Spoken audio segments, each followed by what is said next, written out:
नमस्कार. नर्मदे हर. मी तुम्हाला म्हटलं होतं ना की मैयामध्ये वाळूच्या आतमध्ये दबलेले शिवलिंग मिळतात. हे बघा असे असतात. तुम्हाला दाखवतो. हे सगळे मैयाचे पात्रातले कंकर आहेत, जे शंकर आहेत. आणि बघा अशी वाळूमध्ये शिवलिंग असतात. आता इथे काही मिनटापूर्वी मगर होती एक, ती नेमकी आतमध्ये गेली, पण तो आहे ती अजूनही बघते आपल्याला. हे बघा हे मैयाच्या आतमध्ये दबलेले, हजारो लाखो वर्षापूर्वी दबलेले कंकर आहेत. निघत नाहीत लवकर. बघा खूप कष्ट केले तरी निघत नाहीत.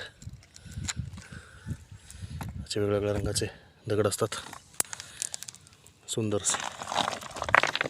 याच्यात तुम्हाला खूप दुर्मिळ शिवलिंग मिळू शकतात.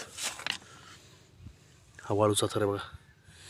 मैयाला कुठल्या वर्षी पूर आला होता याचा अभ्यास करायला या स्तंभाचा वापर आपण करू शकतो.